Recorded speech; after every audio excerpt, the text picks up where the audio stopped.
The crowd roared as Alex landed another devastating kick to his opponent's ribs. The sound echoed through the packed arena in Bangkok, where thousands of people had come to watch the biggest martial arts tournament of the year. Alex stood tall in the center of the ring, his arms raised high above his head, sweat dripping down his face but a huge smile spreading across it. This was his moment. This was what he had worked for his entire life. At 28 years old, Alex had just won his third consecutive championship title in Southeast Asia's most prestigious mixed martial arts competition. 3 years in a row. Nobody had ever done that before. As the referee grabbed his wrist and lifted his arm even higher, declaring him the winner, Alex felt like he was on top of the world. The cameras flashed from every direction, reporters pushed forward trying to get his attention, and fans screamed his name from the stands. This feeling never got old. In fact, it seemed to get better every single time. Alex had started training when he was just 12 years old. His father had enrolled him in a local gym after Alex got into trouble at school for fighting with bullies. What started as a way to channel his anger had quickly turned into something much bigger. He discovered he had natural talent, the kind that coaches dream about finding. By the time he was 16, Alex was already competing in amateur tournaments. He won his first fight by knockout in the second round. The rush he felt that day was unlike anything else. He knew right then that this was his calling. This was what he was meant to do with his life. Over the years, Alex had studied multiple fighting styles. He spent 2 years in Thailand learning traditional Muay Thai from some of the best trainers in the world. The experience was tough. He lived in a small room above the gym, woke up at 5 in the morning every day and trained for 8 hours straight. But it made him incredibly strong and taught him techniques that most fighters had never seen before. After Thailand, he traveled to Brazil to learn Brazilian Jiu-Jitsu. This was completely different from striking arts. It was like learning chess with your body. Every move had a counter move. Every position led to another position. Alex fell in love with the mental aspect of grappling. It wasn't just about being strong or fast. You had to think 3 steps ahead of your opponent. When he returned home, Alex combined everything he had learned. His fighting style became unique and unpredictable. He could strike like a traditional Thai boxer, grapple like a Brazilian master, and adapt to any situation inside the ring. Opponents never knew what to expect from him. The wins started piling up, first locally, then nationally, then internationally. Alex's reputation grew with each victory. Sports magazines featured him on their covers. Television shows invited him as a guest. Sponsors lined up to work with him. The money started flowing in, and with it came fame beyond his wildest dreams. But something else came with the success too. Something that Alex didn't notice at first, but that slowly began to change who he was as a person. Pride. Not the healthy kind of pride that comes from hard work and achievement. This was different. This was the kind of pride that makes you believe you're better than everyone else. Alex started to think that because he could beat other professional fighters, he could beat anyone. It didn't matter if they were police officers, military personnel, or security guards. In his mind, if they weren't professional fighters like him, they weren't real threats. They were just regular people who happened to wear uniforms. He began making comments about this during interviews. When reporters asked him about his training or his techniques, Alex would often say things like, "Most people who think they can fight have never faced a real martial artist. They watch too many movies and think they know what fighting is about." These comments got attention, which Alex loved. The more controversial things he said, the more people talked about him. Good or bad, attention was attention, and attention meant more fame and more money. His training partners started to notice changes in Alex's personality too. During sparring sessions, he would sometimes go harder than necessary, trying to prove points that didn't need proving. He would make comments about how easy it was for him to handle multiple opponents, or how traditional martial arts were outdated and useless in real fights. The gym owner, an older man who had trained fighters for over 30 years, tried to have a conversation with Alex about staying humble. He explained that martial arts weren't just about fighting. They were about discipline, respect, and understanding your place in the world. But Alex wasn't interested in hearing it. He felt like people were just jealous of his success. Alex's social media following grew to hundreds of thousands of people. He would post videos of his training, his victories, and his lifestyle. The comments were mostly positive, with fans praising his skills and asking for training advice. But there were also critics who said he was becoming arrogant and disrespectful to martial arts traditions. Alex didn't care about the criticism. He felt like critics were just people who couldn't do what he could do. They were sitting behind computer screens while he was out there actually fighting and winning. What did they know about being a champion? The success continued to build. Alex won tournament after tournament, collecting prize money and endorsement deals. He bought expensive cars, moved into a luxury apartment, and surrounded himself with people who constantly told him how amazing he was. Everyone in his circle agreed with everything he said and laughed at all his jokes. This environment made Alex's ego grow even bigger. He started to believe that there wasn't anyone in the world who could challenge him in a real fight. Professional fighters were one thing, but they had rules to follow in competition. In a real situation with no rules, Alex believed he would be unstoppable. He began to talk about this idea more and more. During podcast interviews, he would discuss how military training was probably overrated compared to real martial arts training. He suggested that soldiers and guards were tough guys who had never faced truly skilled fighters. According to Alex, most of them relied on weapons and numbers rather than actual fighting ability. These statements started to get pushback from veterans and active military members online. They would comment on his posts, explaining that military combat training was very different from sport fighting, and that there were many factors Alex wasn't considering. But Alex would dismiss these comments as excuses from people who didn't want to admit they weren't as tough as they pretended to be. As Alex prepared for what would become the most important event of his life, he had no idea that his attitude was about to be tested in a way he never expected. He thought he knew everything about fighting and about himself. He believed that his 3 championship titles made him invincible against anyone, anywhere, under any circumstances. The invitation that would change everything was sitting in his email inbox, waiting to lead him toward the biggest lesson of his life. But for now, Alex continued to live in his bubble of success and ego, completely unaware that real humility was about to find him in the most unexpected place. The email arrived on a Tuesday morning while Alex was having breakfast at his favorite expensive cafe. He almost ignored it, thinking it was just another sponsorship offer or interview request. But the subject line caught his attention. Invitation to Royal Cultural Exchange Event, Grand Palace, Bangkok. Alex read the email twice before it really sank in. The Thai royal family was hosting a special cultural exchange event at the Grand Palace. It would showcase Thailand's rich heritage, bringing together artists, athletes, and cultural ambassadors from around the world. They were inviting Alex to attend as a featured guest, representing modern martial arts. This wasn't just any event. This was the Grand Palace, one of the most sacred and important places in all of Thailand. Kings had lived there for centuries. It was where the most important ceremonies took place, where foreign dignitaries visited, where history was made. And they were inviting him. Alex felt a rush of excitement unlike anything he had experienced since winning his first championship. This was bigger than any tournament, bigger than any magazine cover or television appearance. This was recognition at the highest level possible. The royal family knew who he was and wanted him to be part of something truly special. He immediately called his manager, David, who had been working with him for the past 2 years. David handled all of Alex's bookings, sponsorships, and public appearances. When Alex told him about the invitation, David's voice got very serious very quickly. "Alex, do you understand what this means?" David asked. "This isn't just another event. This is the kind of opportunity that can change your entire career. The royal family doesn't invite just anyone to these things. This is huge." David explained that only a select few people from around the world would be attending.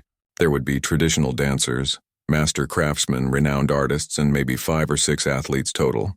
Alex would be representing not just modern martial arts, but also international sports excellence. The event was planned for the following month, which gave Alex time to prepare properly. According to the information packet that arrived a few days later, he would be expected to give a brief demonstration of his martial arts skills, participate in cultural discussions, and attend formal ceremonies with other distinguished guests. Alex spent hours researching the Grand Palace online. The pictures were incredible. Golden temples, intricate artwork, massive courtyards, and beautiful gardens. Everything looked like something from a fairy tale. But it was all real and all steeped in hundreds of years of history. What really caught Alex's attention, though, were the photos of the royal guard. These were the elite soldiers responsible for protecting the royal family and maintaining security at the palace. In the pictures, they looked impressive in their ceremonial uniforms, standing perfectly still at attention, carrying traditional weapons alongside modern equipment. But as Alex looked at more photos and read more about them, a different thought started to form in his mind. These guards looked very formal and traditional.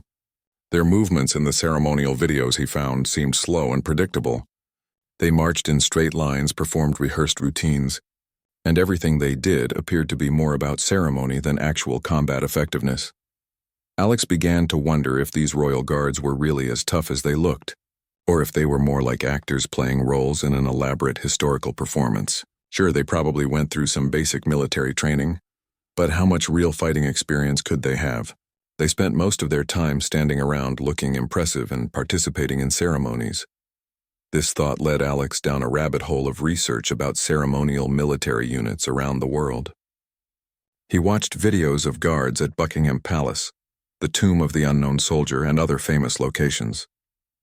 They all had the same thing in common. They looked very serious and official, but their actual job seemed to be mostly standing still and looking good for tourists. The more Alex thought about it, the more convinced he became that these royal guards were probably not much different. They were selected to look impressive and follow orders, but when it came to actual fighting skills, they were probably no match for someone with his level of training and experience. Alex started to see this event as more than just an honor and an opportunity. He began to view it as a chance to prove something important. Here he would be, surrounded by Thailand's most elite and respected people, including these supposedly elite guards. What if he could demonstrate, in a respectful way of course, that modern martial arts training was superior to traditional military ceremony? He imagined having conversations with people at the event, maybe even with some of the guards themselves. He could share his knowledge about real combat training, explain the differences between ceremonial movements and actual fighting techniques. Maybe he could even offer to give some tips or demonstrations. The idea excited Alex more and more as he thought about it. This could be the perfect platform to make his point about traditional versus modern fighting methods, not in a disrespectful way, but in an educational way that would help people understand the evolution of martial arts. Alex began preparing for the trip with more enthusiasm than he had felt in months. He researched Thai culture and history, not just to be respectful, but also to better understand the background of the traditional fighting methods he might encounter. He practiced his demonstration routine, making sure it would showcase his most impressive techniques. He also started planning what he would say during the cultural discussions. Alex wanted to be able to explain clearly and convincingly why modern mixed martial arts had evolved beyond traditional methods. He prepared examples and stories that would help people understand the practical advantages of contemporary training methods. 2 weeks before the event, Alex received additional details about the schedule. There would be a welcome ceremony on the first day, followed by cultural presentations and demonstrations. The second day would include more formal meetings and discussions, and the final day would feature a large celebration with performances by various guests. Reading through the schedule, Alex noticed that several time slots were designated for interactions with palace guard units and traditional martial arts presentations. This confirmed his suspicion that the guards would be part of the cultural programming, probably demonstrating their ceremonial movements and traditional techniques. Alex saw these scheduled interactions as perfect opportunities to engage with the guards directly. He could observe their techniques firsthand, maybe even suggest some friendly comparisons or exchanges of knowledge. If done respectfully, it could be a great learning experience for everyone involved. The more Alex thought about the upcoming event, the more excited he became about the possibilities. This wasn't just about being honored by the royal family anymore. This was about representing modern martial arts at the highest level and maybe even opening some eyes about what real fighting capability looked like in the 21st century. Alex began shopping for appropriate formal wear for the ceremonies. He wanted to look respectful and professional, but also confident and athletic. The image he projected would be important, especially if he ended up having significant conversations about martial arts with important people. As the departure date approached, Alex felt more confident and prepared than he had for any event in his career. He was ready to represent his sport, his training methods, and his philosophy at the most prestigious venue imaginable. He had no doubt that he would make a strong impression, and maybe even learn some interesting things about traditional Thai culture along the way. What Alex didn't realize was that he was walking into a situation that would challenge everything he thought. He knew about fighting, respect, and his own abilities. The Grand Palace held lessons that couldn't be learned in any gym or tournament, and the Royal Guard had qualities that couldn't be measured by any standard Alex had ever used before. The Grand Palace was even more magnificent than Alex had imagined. As his car pulled through the massive gates, he found himself staring up at golden spires that seemed to touch the clouds. The architecture was unlike anything he had ever seen, with intricate details carved into every surface and brilliant colors that seemed to glow in the morning sunlight. Alex was escorted to a luxurious guest area where other international visitors were gathering. There were artists from France, musicians from Brazil, craftsmen from Japan, and athletes from various countries. Everyone seemed appropriately impressed and perhaps a little nervous about being in such a prestigious location. The first ceremony began with traditional Thai music and dance performances. Alex watched politely, but his attention kept drifting to the royal guards positioned around the courtyard. They stood perfectly still, their uniforms immaculate, their expressions serious and focused. To most observers, they looked impressive and intimidating. To Alex, they looked like statues. During a break in the ceremonies, Alex found himself talking with another guest, a businessman from Germany who seemed fascinated by everything he was seeing. The man was particularly interested in the guards, commenting on how disciplined and professional they appeared. "These guys must be incredibly well trained," the German businessman said, gesturing toward the guards. "I bet they could handle just about any situation." Alex smiled and nodded politely, but inside he was thinking something very different. Sure, these guards looked impressive, but what had they ever really faced? Standing around in ceremonies and escorting dignitaries wasn't exactly combat training. They probably spent more time practicing marching formations than learning how to actually fight. As the day continued, there were several demonstrations of traditional Thai martial arts. Alex watched masters of Muay Boran perform ancient techniques, their movements flowing and graceful. The audience was clearly impressed, applauding enthusiastically after each demonstration. But Alex saw something different. These traditional techniques looked beautiful, almost like a dance, but they seemed impractical for real fighting situations. The stances were too wide, the movements too telegraphed, the techniques too rigid. In a real fight against someone with modern mixed martial arts training, these traditional methods would be completely ineffective. During lunch, Alex found himself seated at a table with several other guests, including a retired military officer from Australia and a cultural historian from Thailand. The conversation naturally turned to the martial arts demonstrations they had witnessed that morning. "The history behind these techniques is fascinating," the historian explained. "Some of these forms have been passed down for over 500 years. They represent not just fighting methods, but entire philosophies about warfare and defense." Alex listened politely, but he couldn't help himself from making a comment.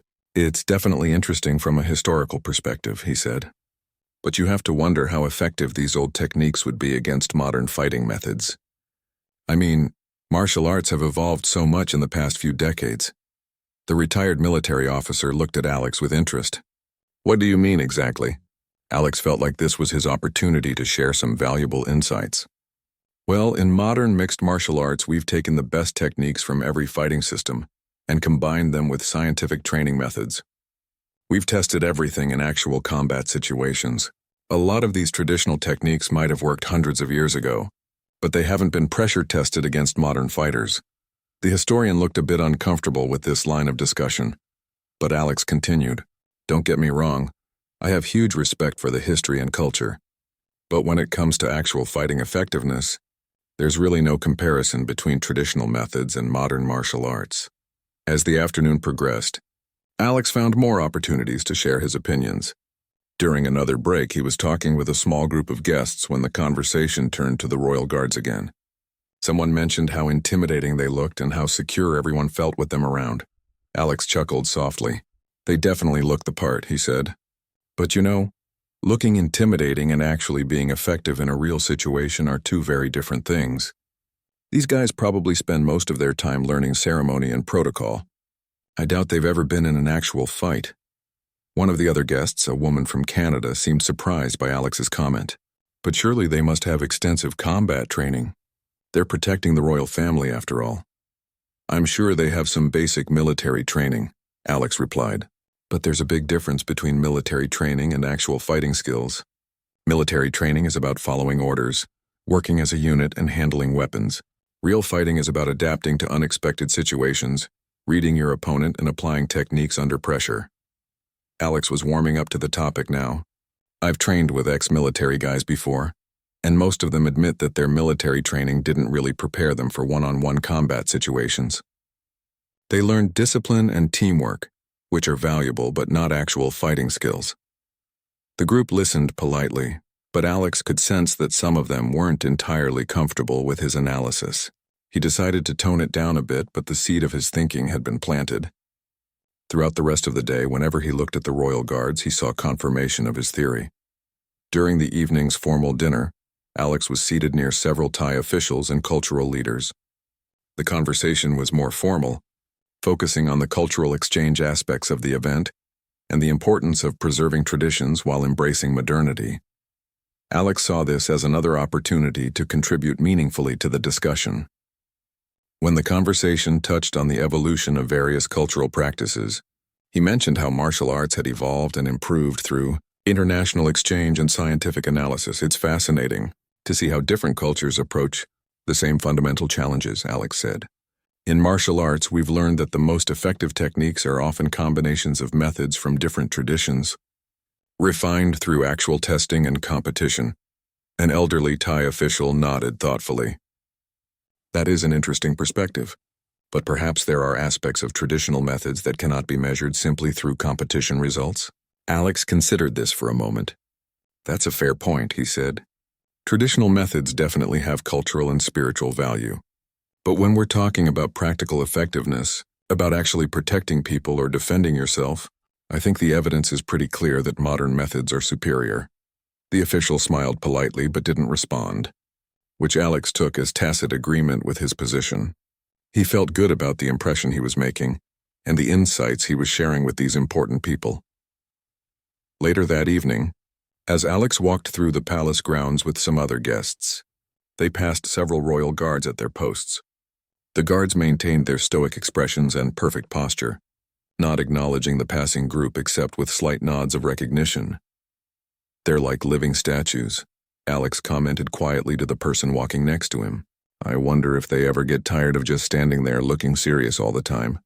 The comment got a small laugh from his companion, which encouraged Alex to continue. I mean, it's got to be a pretty boring job most of the time. Stand here, look tough, try not to fall asleep during the ceremonies. It's probably not exactly what they had in mind when they signed up for military service. As they continued walking, Alex found himself analyzing every aspect of what he saw. The guards' positioning seemed predictable. Their routines appeared rehearsed, and their overall approach struck him as more theatrical than tactical. Everything he observed seemed to confirm his belief that these impressive-looking soldiers were more about show than substance.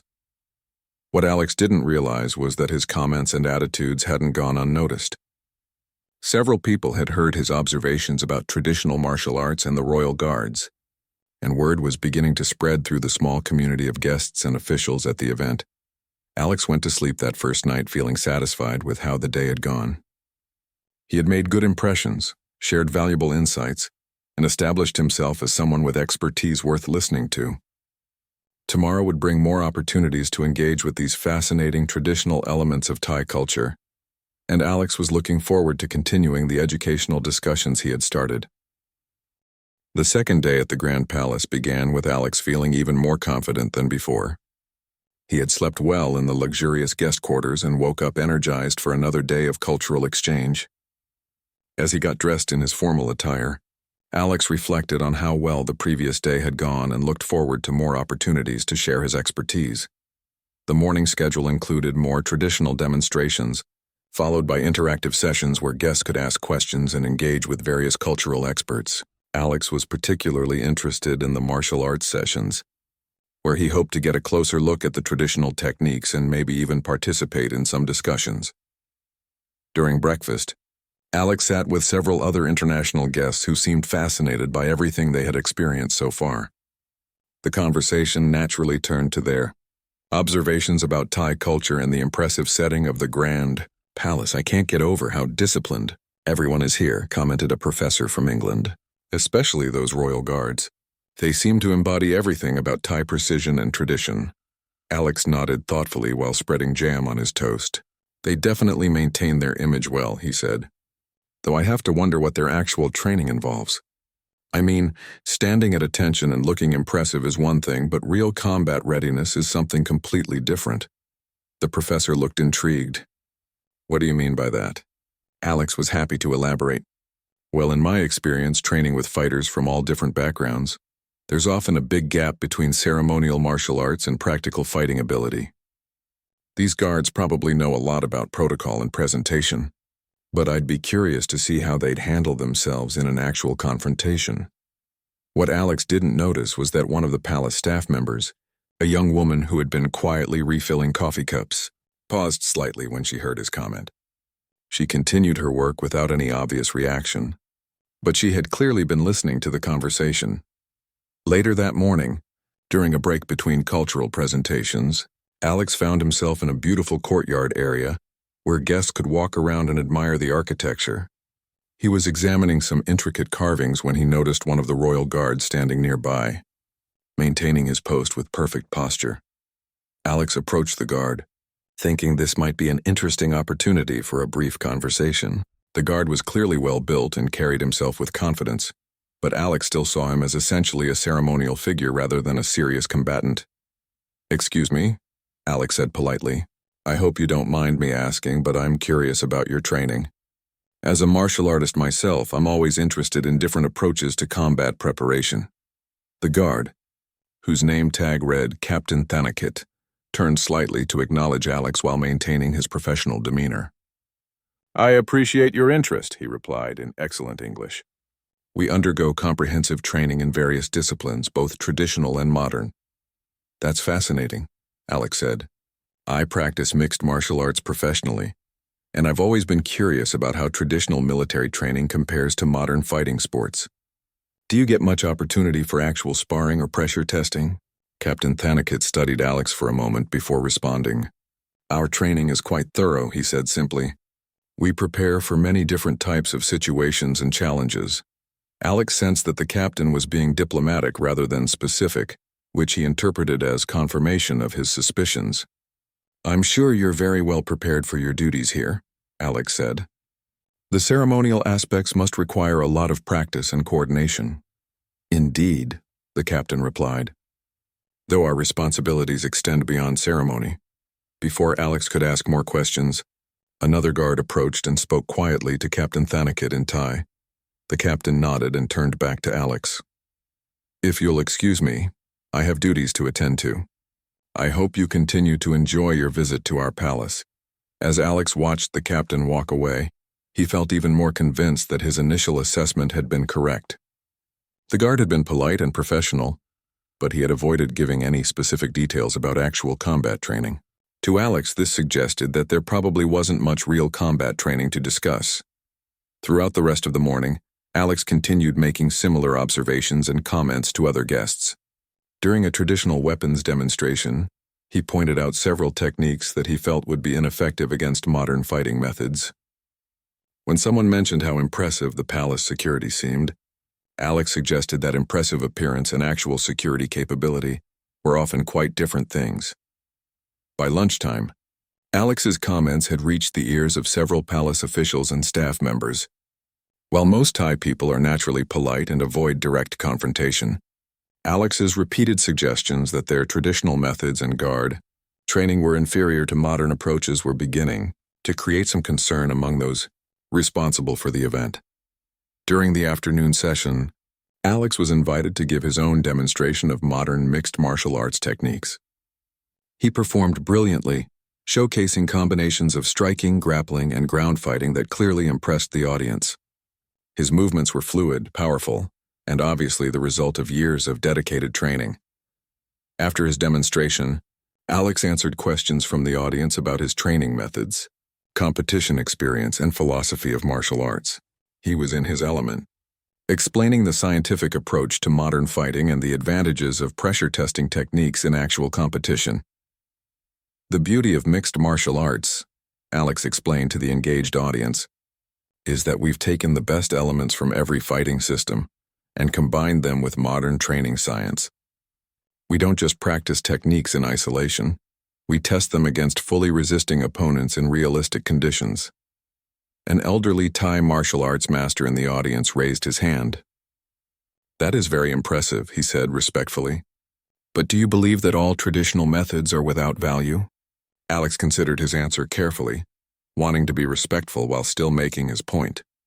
"I have tremendous respect for the history and cultural significance of traditional martial arts," he said. "But when it comes to practical effectiveness, I think the evidence speaks for itself. Modern methods are simply more refined and thoroughly tested." The old master nodded politely but didn't pursue the discussion further. Alex took this as another sign that his arguments were sound and persuasive. What Alex didn't realize was that his demonstration and comments had been observed by more than just the audience members. Captain Thanakit and several other royal guards had watched from positions around the courtyard, taking note of Alex's techniques, his physical capabilities, and his attitude toward traditional methods.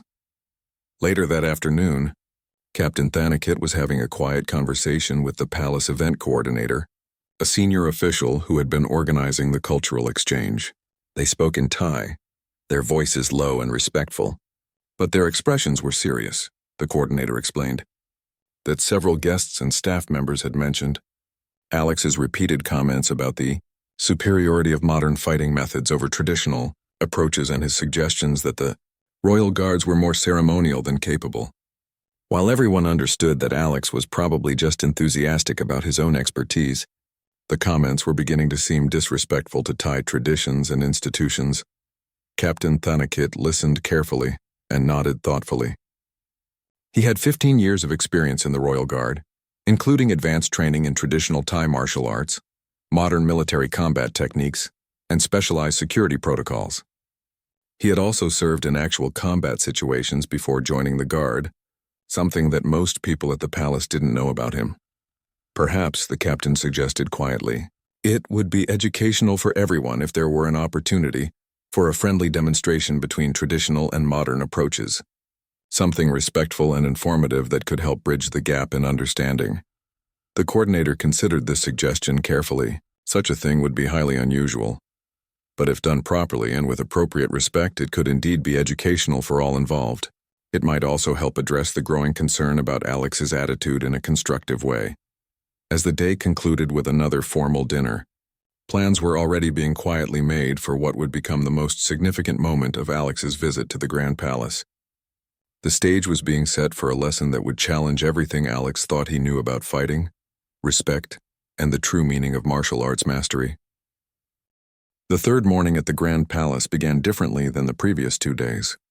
Alex woke up feeling especially confident, almost eager for more opportunities to demonstrate his expertise and share his insights about modern martial arts. He had no idea that his comments over the past 2 days had set events in motion that would completely change his perspective on fighting and respect. After breakfast, the event coordinator made an announcement that caught everyone's attention. There would be a special demonstration session that morning, featuring different approaches to martial arts and personal combat.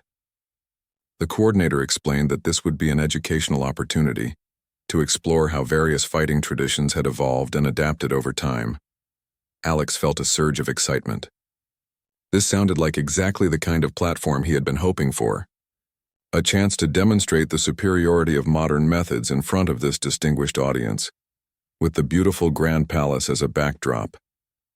He immediately began thinking about which techniques he should showcase and what points he wanted to make. The session was set up in a large courtyard area, with cushioned mats laid out in the center, and seating arranged around the perimeter for the audience. Palace officials, international guests, cultural experts, and various staff members gathered to watch what promised to be an interesting and informative presentation. Alex was introduced first, and invited to demonstrate some of his techniques. He performed another impressive display of modern mixed martial arts, flowing smoothly between striking combinations, grappling techniques, and ground fighting positions. His movements were sharp, powerful, and clearly the result of years of professional training. As he finished his demonstration, the audience applauded enthusiastically. Alex felt great about his performance and looked forward to the discussion that would surely follow. He was ready to explain the scientific principles behind his techniques and the advantages of pressure testing methods in real competition, but then the coordinator made another announcement that surprised everyone, including Alex. "We are honored to have Captain Thanakit of the Royal Guard join us for this demonstration. Captain Thanakit will show us some aspects of traditional Thai martial arts and military training methods." Alex watched with interest as Captain Thanakit stepped onto the mats. The captain was dressed in traditional training attire, rather than his ceremonial uniform, and Alex noticed that he moved with a quiet confidence that seemed different from the formal bearing he had displayed while on duty. Captain Thanakit began with what appeared to be a traditional form, similar to what Alex had seen demonstrated earlier in the week. His movements were fluid and precise, but to Alex's eyes, they still looked more like a dance than practical fighting techniques. The stances seemed too wide, the techniques too telegraphed, the overall approach too formal and predictable. As the captain continued his demonstration, Alex found himself mentally analyzing each movement, thinking about how he would counter or avoid these traditional techniques in a real fight. Everything he saw seemed to confirm his beliefs about the limitations of traditional methods compared to modern approaches. When Captain Thanakit finished his form, the coordinator addressed both men. "Perhaps it would be interesting to explore how these different approaches might interact with each other," he suggested. "Would you both be willing to engage in a friendly, controlled demonstration of your respective methods?" Alex's heart started beating faster with excitement. This was exactly what he had been hoping for. A chance to demonstrate in a respectful and educational way how modern martial arts could handle traditional techniques. He would be careful not to hurt the captain, of course, but this would be a perfect opportunity to show the practical advantages of contemporary training methods. Captain Thanakit looked at Alex calmly and nodded his agreement. "It would be my honor," he said simply. The coordinator quickly established some ground rules. This would be a light contact demonstration focused on technique rather than power. The goal was education and cultural exchange, not competition. Both men agreed to these terms and prepared to engage. As they faced each other on the mats, Alex felt supremely confident. He had 3 championship titles, years of training with the best coaches in the world, and extensive experience against high-level opponents. Captain Thanakit, on the other hand, was a ceremonial guard who probably spent most of his time standing at attention and practicing traditional forms. The demonstration began with both men circling each other cautiously. Alex immediately took an aggressive approach, using his signature combination of footwork and feints to set up his attacks. He threw a series of quick jabs and low kicks, testing the captain's reactions and looking for openings. Captain Thanakit responded by moving backwards and to the sides, using what appeared to be traditional defensive movements. To Alex, this confirmed his expectations. The captain was falling back on formal, predictable patterns instead of adapting dynamically to the situation. Feeling increasingly confident, Alex pressed his attack. He threw a hard right cross followed by a low kick to the captain's leg, both techniques executed with professional precision and timing. The captain avoided the cross by moving his head slightly and checked the kick with his shin, but Alex felt like he was clearly controlling the engagement. For about a minute, the exchange continued in this pattern. Alex would attack aggressively using modern combinations, and Captain Thanakit would respond with what looked like traditional defensive movements. To Alex, and probably to most of the audience, it appeared that the modern approach was proving its superiority. Alex began to feel like he was putting on a clinic for the watching crowd. This was exactly what he had hoped would happen.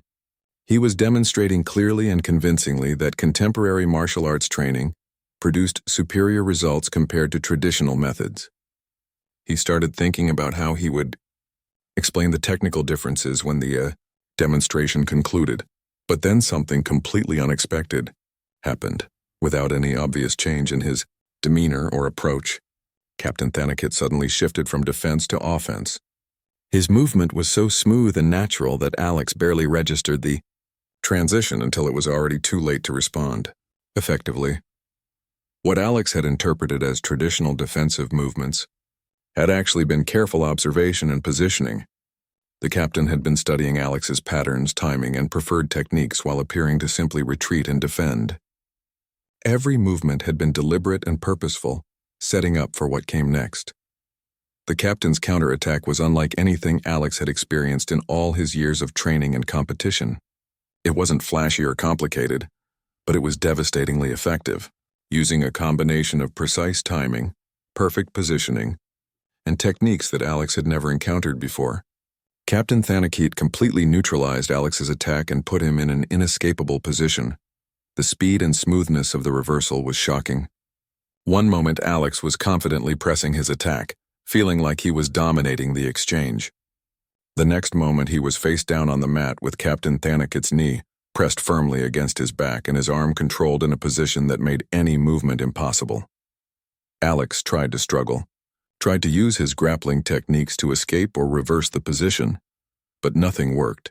Every movement he attempted only served to tighten the captain's control. It was like being caught in a trap that had been specifically designed to counter everything he might try. The worst part wasn't just being controlled so completely. It was the realization that the captain wasn't even breathing hard. There was no strain in his voice, no tension in his movements, no sign that he was exerting significant effort to maintain the position. He was holding Alex down as easily as if Alex were a child. The entire exchange, from Alex's confident attack to his complete immobilization, had taken less than 10 seconds. The audience sat in stunned silence, processing what they had just witnessed. Alex himself could hardly believe what had happened. As Alex lay on the mat, completely controlled and unable to move, he felt a mixture of shock, confusion, and the beginning of something he hadn't experienced in years: genuine humility. Everything he thought he knew about fighting, about traditional versus modern methods, about his own abilities, was suddenly being called into question. Captain Thanakit maintained the position just long enough to make it clear that the demonstration was over, then gently released Alex and helped him to his feet. His expression was respectful and showed no sign of gloating or satisfaction. He had simply demonstrated his point and was ready to move on. Alex stood up slowly, his mind racing to process what had just happened.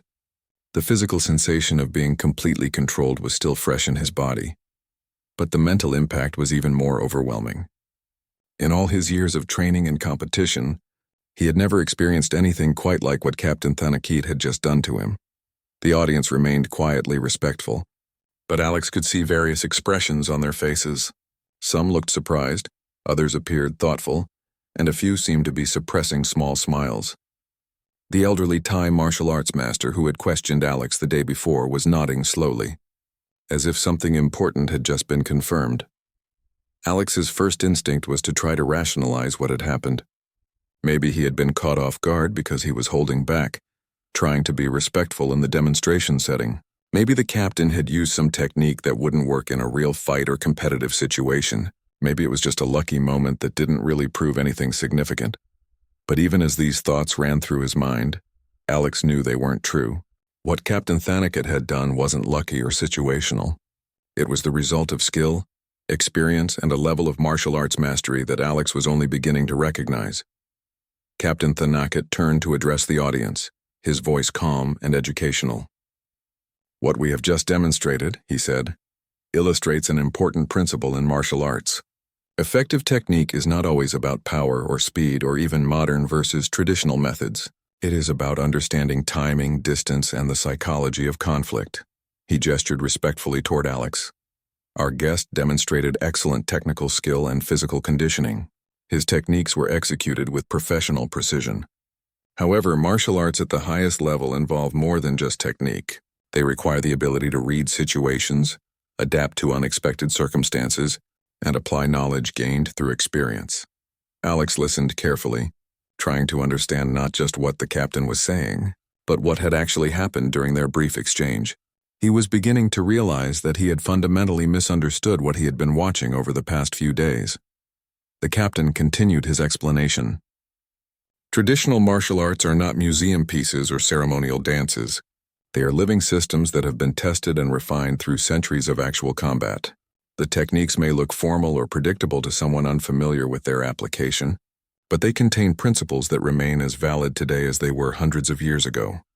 Alex felt a strange mixture of embarrassment and curiosity. The embarrassment came from realizing how wrong his assumptions had been, not just about Captain Thanakit, but about traditional martial arts in general. The curiosity came from wanting to understand how he had been so completely outmatched by someone he had underestimated so badly.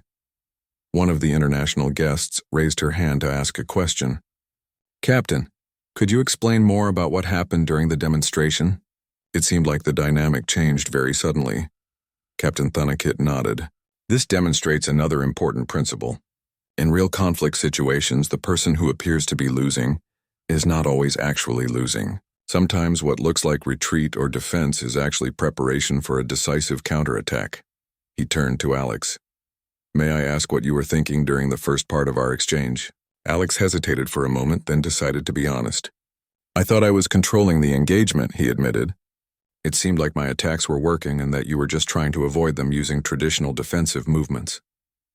"Exactly," the captain said with a slight smile. "And that is precisely what I wanted you to think. While you were focused on pressing your attack, I was learning about your patterns, your timing, your preferred techniques, and your assumptions about how I would respond." This explanation hit Alex like a revelation. What he had interpreted as weakness or ineffectiveness had actually been tactical intelligence gathering. Captain Thanakit hadn't been struggling to defend against Alex's attacks. He had been deliberately allowing Alex to reveal his strategic approach while preparing his response. "Traditional martial arts teach us that the mind is as important as the body in combat," the captain continued. "If your opponent believes they are winning, they may become overconfident and create opportunities that would not otherwise exist. If your opponent underestimates your capabilities, they may make mistakes they would not normally make." Alex realized that this lesson applied to much more than just their brief demonstration. He had underestimated Captain Thanakit from the moment he first saw him, and that underestimation had led to tactical errors that a more experienced fighter would have avoided. The coordinator stepped forward to facilitate more discussion. "This has been a fascinating demonstration of how different approaches to martial arts can complement and inform each other. Are there other aspects of this exchange that we should explore?" Captain Thanakit looked at Alex thoughtfully. "Perhaps our guest would like to share his observations about the techniques I used. As a professional fighter, he may have noticed things that others missed." Alex appreciated the opportunity to contribute something meaningful to the discussion. He thought carefully about what he had experienced during those crucial few seconds when the captain had reversed the situation. "The thing that surprised me most," Alex said slowly, "was how different the techniques felt from what I was expecting.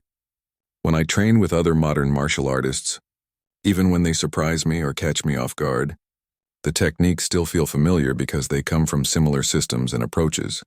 He paused, trying to find the right words. But what Captain Thanakit did felt completely different. The angles were different, the timing was different. Even the way he controlled my body was different from anything I've encountered in competition or training. The elderly Thai master spoke up from the audience. "This is because traditional systems often develop along different lines than modern competitive arts. Competition has rules, predictable environments, and specific objectives. Traditional martial arts were developed for situations with no rules, unpredictable environments, and survival objectives." Alex nodded, beginning to understand the distinction. "So the techniques themselves might not be better or worse, just designed for different purposes and contexts." "Precisely," Captain Thanakit confirmed. "Modern competitive martial arts are excellent for their intended purpose. They develop incredible physical conditioning, technical precision, and mental toughness within their specific context. Traditional arts serve different purposes and operate under different assumptions." Alex was starting to see how narrow his perspective had been. He had been judging traditional martial arts by competitive standards, not recognizing that they were designed for entirely different situations and objectives. The demonstration session continued for another hour, with Captain Thanakit showing several more traditional techniques and explaining the principles behind them. Alex found himself genuinely fascinated by the depth and sophistication of the traditional system. These weren't crude or outdated methods. They were refined approaches to combat that addressed different aspects of conflict than modern sports-based martial arts. As the session concluded, Alex felt like his entire understanding of martial arts had been expanded in ways he couldn't have imagined just a few hours earlier. He had come to the Grand Palace believing that his modern training represented the pinnacle of fighting effectiveness. Now he was beginning to realize that effective martial arts was much more complex and varied than he had ever understood. But the most profound impact wasn't just about fighting, techniques, or traditional versus modern approaches. It was about respect and humility. Alex was beginning to recognize that his attitude over the past few days had been not just wrong, but genuinely disrespectful to people and traditions that deserved much better from him. Captain Thanakit approached Alex as the audience was dispersing. "I hope our demonstration was educational," he said with genuine warmth. "I have great respect for your skill and dedication to your art."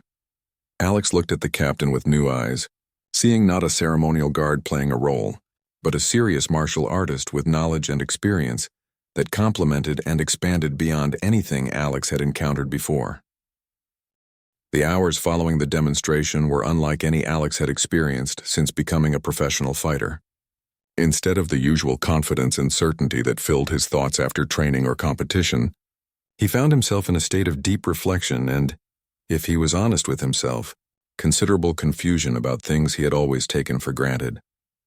Alex spent the afternoon walking through different areas of the Grand Palace, this time really seeing the details he had previously overlooked. The intricate carvings, the precise architecture, the careful placement of every element. It all spoke to a level of knowledge, skill, and dedication that had been developed over centuries. For the first time, he began to wonder what other aspects of Thai culture and tradition he had failed to appreciate or understand. As he walked, Alex replayed the morning's events in his mind over and over again. The more he thought about what had happened, the more he realized how much he had misunderstood about Captain Thanakit, about the Royal Guards, and about traditional martial arts in general. The captain's movements during their demonstration hadn't been slow or predictable at all. They had been precise, efficient, and perfectly timed. What Alex had interpreted as defensive weakness had actually been sophisticated tactical positioning. The techniques that had looked ceremonial or impractical from a distance had proven to be devastatingly effective when applied with skill and experience. But beyond the technical aspects, Alex was beginning to understand something even more important. Captain Thanakit had demonstrated not just superior martial arts skill, but also remarkable character and wisdom. Even after Alex had spent 2 days making disrespectful comments about Thai traditions and the capabilities of the Royal Guard, the captain had responded with grace, patience, and a teaching approach rather than anger or retribution. During the late afternoon, Alex encountered the elderly Thai martial arts master, who had questioned him during his earlier presentations. The old man was sitting quietly in a garden area, and he invited Alex to join him. "You seem thoughtful today," the master observed with a kind smile. Alex nodded, not sure exactly how to express what he was feeling. "I'm beginning to realize that I may have misunderstood some things about traditional martial arts," he said carefully. The master chuckled softly. "Misunderstanding is part of learning, especially for those with great skill in one area who encounter knowledge from different areas. Your techniques are very impressive and your dedication to your training is obvious. But today you learned that there are many paths to martial arts mastery. The thing that bothers me most," Alex said honestly, "is that I think I may have been disrespectful without realizing it. I was so convinced that my approach was superior that I didn't really listen to or try to understand other perspectives." The master nodded approvingly. "Recognition of disrespect is the beginning of respect. Recognition of ignorance is the beginning of wisdom. These are valuable lessons that cannot be learned from any training manual or competition experience." They sat in comfortable silence for a few minutes before the master continued. "Captain Thanakit could have responded to your comments in many different ways.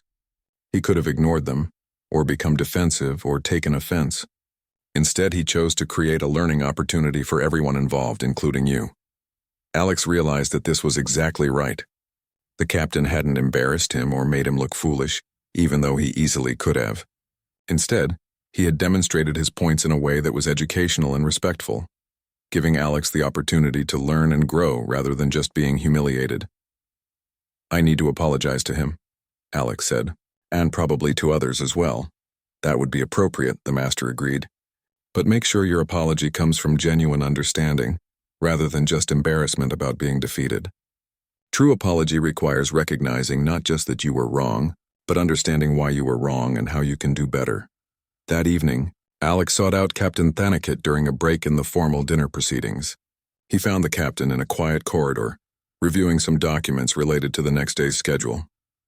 "Captain," Alex said, approaching respectfully, "could I speak with you privately for a few minutes?" Captain Thanakit looked up and nodded. "Of course. How can I help you?" Alex took a deep breath, having thought carefully about what he wanted to say. "I owe you an apology," he began.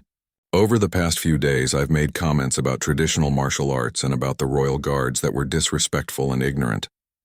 I based my opinions on assumptions rather than knowledge, and I spoke without taking the time to understand what I was observing." The captain listened attentively without interrupting. Alex continued, "Today's demonstration showed me how wrong I was, not just about fighting techniques, but about my whole approach to understanding things that are different from my own experience. You had every right to be offended by my comments, but instead you chose to educate me and everyone else in a way that was respectful and constructive. I appreciate your words," Captain Thanakit said thoughtfully, "but I must tell you that I was never offended by your comments.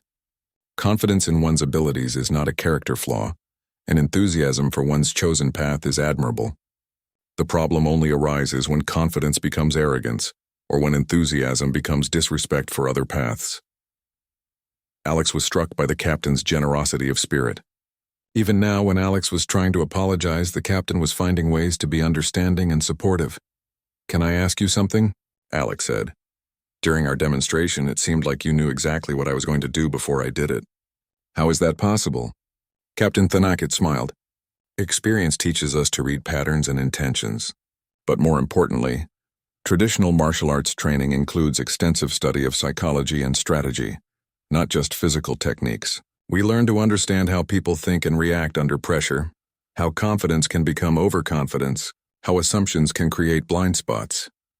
This explanation helped Alex understand another layer of what had happened. Captain Thanakit hadn't just been technically superior. He had been strategically superior, understanding Alex's mindset and using that understanding as part of his approach. "The techniques you demonstrated," Alex said, "they were completely different from anything I've encountered in competition or modern training." "Where do they come from?" "Some are very old, passed down through generations of masters," the captain explained. "Others are adaptations that have been developed through real-world experience in military and security situations. Traditional martial arts are living systems that continue to evolve based on practical application." Alex was fascinated by this concept. He had always thought of traditional martial arts as static, unchanging systems preserved exactly as they had been centuries ago. The idea that they were actually dynamic, evolving approaches that incorporated new knowledge and experience while maintaining their core principles was completely new to him. "Would it be possible," Alex asked hesitantly, "for me to learn more about these traditional approaches? I don't mean to impose on your time, but I realize there's a whole dimension of martial arts knowledge that I've never been exposed to." Captain Thanakit considered this request carefully. "Traditional training requires a different mindset than competitive training," he said. "It emphasizes patience, humility, and respect for the learning process. It also requires understanding that mastery is not about defeating others, but about understanding yourself and your relationship to conflict." Alex nodded eagerly. "I think today has shown me that I have a lot to learn about those things." "Then perhaps we can arrange for you to train with some of our instructors during the remainder of your visit," the captain said. "It will not make you an expert in traditional methods, but it may give you insights that will benefit both your competitive career and your personal development." As they concluded their conversation, Alex felt a sense of gratitude that went far beyond appreciation for martial arts instruction. He had come to the Grand Palace thinking he was there to share his expertise and educate others about modern fighting methods. Instead, he was leaving with a fundamentally expanded understanding of martial arts, respect, and humility. The remaining days at the Grand Palace transformed Alex's understanding of martial arts in ways he never could have imagined. Captain Thanakit arranged for him to train with Master Sumsak, an elderly instructor who had been teaching traditional Thai martial arts for over 40 years. Unlike the competitive training Alex was used to, these sessions focused on principles, philosophy, and the mental aspects of combat rather than just physical techniques. Master Somsak's teaching approach was unlike anything Alex had experienced. Instead of drilling combinations or working on conditioning, they spent hours discussing the psychology of conflict, the importance of reading opponents, and the relationship between mind and body in martial arts.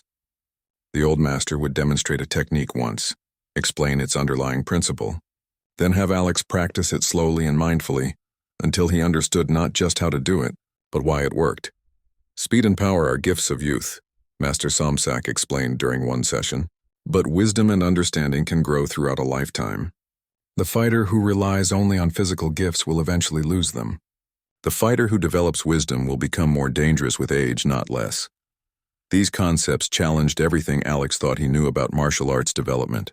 In competitive training, the emphasis was always on peak physical condition, faster reflexes, and more powerful techniques. The idea that a fighter could actually improve with age by developing mental and strategic abilities was completely foreign to his previous experience. As the days passed, Alex found himself applying these new insights to his regular training sessions. He began to notice patterns in his own fighting that he had never been aware of before. He realized that many of his favorite techniques and combinations had become predictable habits rather than strategic choices. His aggression, which he had always considered a strength, sometimes created opportunities for opponents that a more patient approach might avoid. The traditional training also gave Alex a new perspective on the demonstration, where Captain Thanakit had defeated him so decisively. He began to understand that the captain hadn't just used superior techniques, he had applied superior strategy. By appearing to struggle defensively, the captain had encouraged Alex to become overconfident and commit fully to attacks that left him vulnerable to counter techniques. This is the essence of traditional martial wisdom, Master Somsak explained. Let your opponent defeat himself by encouraging his mistakes rather than forcing direct confrontation. This approach requires patience, self-control, and deep understanding of human psychology. Alex was amazed by how sophisticated these traditional approaches were. What he had dismissed as outdated or impractical was actually incredibly advanced strategy that went far beyond the physical aspects of fighting. These methods addressed the mental and emotional dimensions of conflict in ways that modern competitive training rarely touched. On his final day at the palace, Alex was invited to participate in a ceremony honoring all the international guests who had participated in the cultural exchange. As he prepared for the event, Alex reflected on how much he had changed during his visit. The arrogant, overconfident fighter who had arrived a week earlier felt like a completely different person from who he was now. During the ceremony, Alex was given an opportunity to address the audience about his experience. He stood before the same group of people who had listened to his dismissive comments about traditional martial arts just days earlier, but now he had very different things to say. When I arrived at the Grand Palace, Alex began, I thought I was coming here to share my knowledge about modern martial arts. I believed that my competitive success made me qualified to judge other fighting systems and approaches. I was completely wrong about that, and I owe everyone here an apology for my arrogance and disrespect. The audience listened attentively as Alex continued. What I've learned over the past week has changed not just my understanding of martial arts, but my understanding of learning itself. I realize that true knowledge requires humility, patience, and respect for wisdom that comes from different sources and experiences. He looked toward Captain Thanakit and Master Somsak, who were seated with other Thai officials. The traditional martial arts I witnessed here aren't museum pieces or ceremonial displays. They're sophisticated systems that address aspects of conflict and self-development that I had never even considered. The people who preserve and practice these arts aren't living in the past. They're maintaining access to knowledge that remains relevant and valuable today. Alex paused, thinking about how to express the most important lesson he had learned. I used to think that being a good fighter meant being better than other people. Now I'm beginning to understand that being a good martial artist means constantly learning, growing and developing not just physical skills, but wisdom, character, and respect for the depth of knowledge that exists in all fighting traditions. The response to Alex's speech was warm and appreciative. Several people approached him afterward to express their respect for his honesty, and his willingness to acknowledge his mistakes and learn from them. As Alex prepared to leave Thailand, Captain Thanakit gave him a final piece of advice. "The most important thing you can take from this experience," the captain said, "is not any specific technique or training method. It's the understanding that martial arts mastery is a lifelong journey of learning and self-improvement. No matter how skilled you become, there will always be more to learn and better ways to understand both fighting and yourself." Alex returned home with a completely different perspective on his martial arts career. He continued competing and winning tournaments, but his approach to training and competition had fundamentally changed. He spent more time studying strategy and psychology, less time focused purely on physical conditioning. He sought out instructors from different traditional backgrounds, always approaching them with respect and genuine curiosity, rather than trying to prove the superiority of his own methods. More importantly, Alex's attitude toward opponents and other martial artists completely transformed. Instead of seeing every encounter as an opportunity to prove his dominance, he began viewing them as opportunities to learn and test his understanding. He developed a reputation not just as a skilled fighter, but as a respectful and thoughtful martial artist who honored both modern and traditional approaches. The media noticed the change in Alex's personality and fighting style. Interviews that had previously focused on his confidence and aggressive approach now explored his philosophy about martial arts development and his respect for different fighting traditions. Young fighters began seeking him out not just for technical instruction, but for guidance about approaching martial arts with the right mindset and attitude. Years later, Alex would establish his own training academy, where he taught a unique combination of modern competitive techniques and traditional martial arts principles. His students learned not just how to fight effectively, but how to approach martial arts with humility, respect, and genuine appreciation for the depth of knowledge that existed across all fighting systems. The Academy's motto, displayed prominently in the main training area, reflected the most important lesson Alex had learned at the Grand Palace. True strength comes not from defeating others, but from the wisdom to recognize and respect the knowledge that exists in all martial traditions. Alex never forgot his experience with Captain Thanakit and Master Somsak. Every year he would return to Thailand to continue his traditional training and to maintain his connection with the wisdom he had discovered at the Grand Palace. These annual visits served as reminders of how much he had grown and how much more there was still to learn. The arrogant champion who had tried to humiliate a royal guard had been transformed into a humble martial artist who understood that true mastery was not about being better than others, but about constantly striving to become better than himself. It was a lesson that would guide him for the rest of his life, both in martial arts and in all his interactions with other people.